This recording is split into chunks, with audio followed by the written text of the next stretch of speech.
Tree decisions. That's a topic that I've been talking about quite a bit.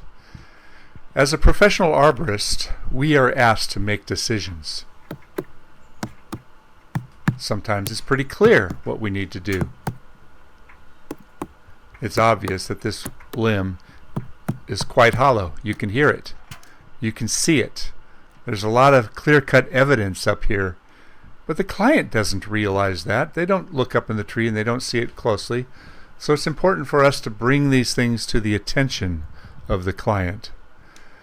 Now, I end up working on a lot of estate properties, and this particular property has some really beautiful trees. The client loves their trees. This is another oak tree. Both of these are live oaks, Quercus agrifolia. Not super tight. And I've got Kalen up here checking the tension on some of the cables.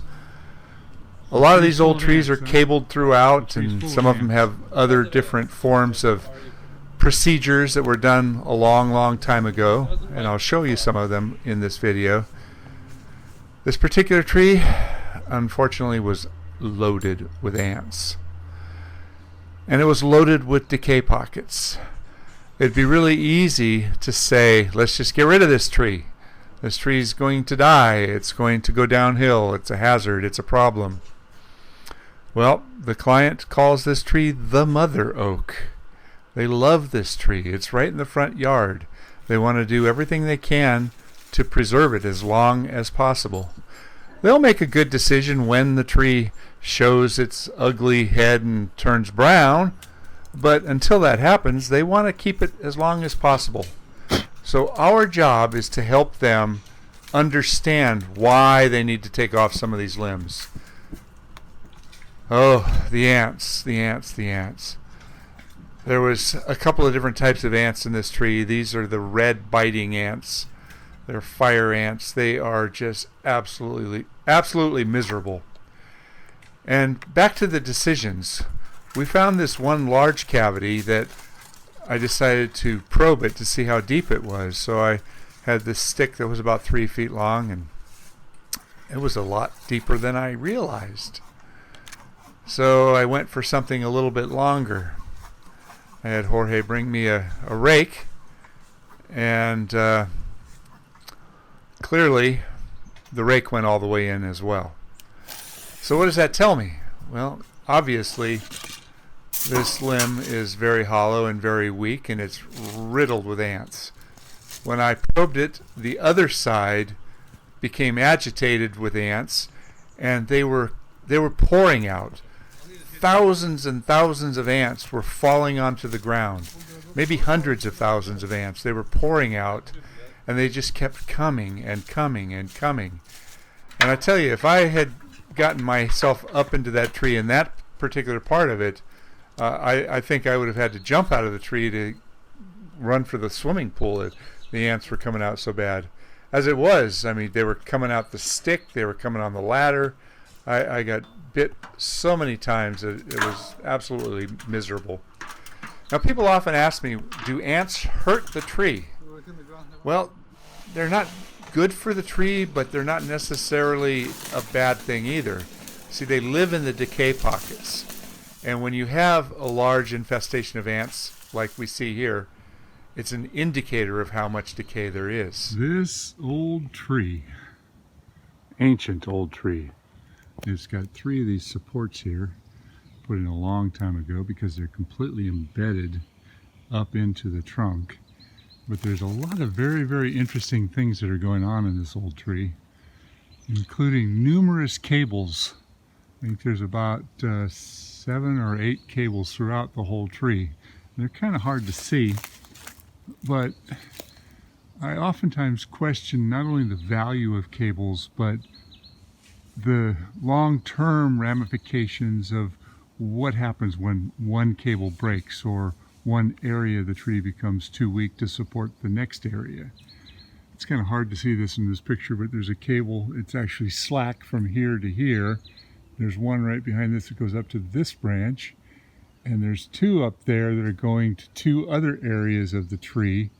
So in essence, that branch is backed up to this branch, which is coming all the way down here, supporting this much larger branch.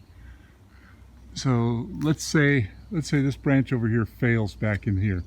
This one's going to come back in through here. Then this one's going to fail because it's got too much pressure over here. There's also two cables over on this side that are going out to that section of the tree. And everywhere you look in this tree are serious decay pockets. We can't really get rid of the cables now, but we do have to make some decisions to try to prolong the life of this tree. I can't believe it. It's almost a hazard to climb this tree because it feels like a ticking time bomb. So decisions. I've got to look at this tree and really make some decisions. There is an anomaly in this tree where a long time ago a huge limb bent over and snapped and rested on another section of the tree, and now this tree has a big pocket of water up there as well as lots of decay. Fortunately, there is a post underneath the area where that big limb is resting, and that is holding up an awful lot of weight from the tree. I think if these posts were not here, the tree would self-destruct. I think if the cables, any one of the cables snapped, the tree will have a domino effect and start self-destructing. Like I said, I don't know how long ago these posts were put in, but they're deeply embedded into the wood. So I'm guessing probably 25, 30 years ago, maybe more.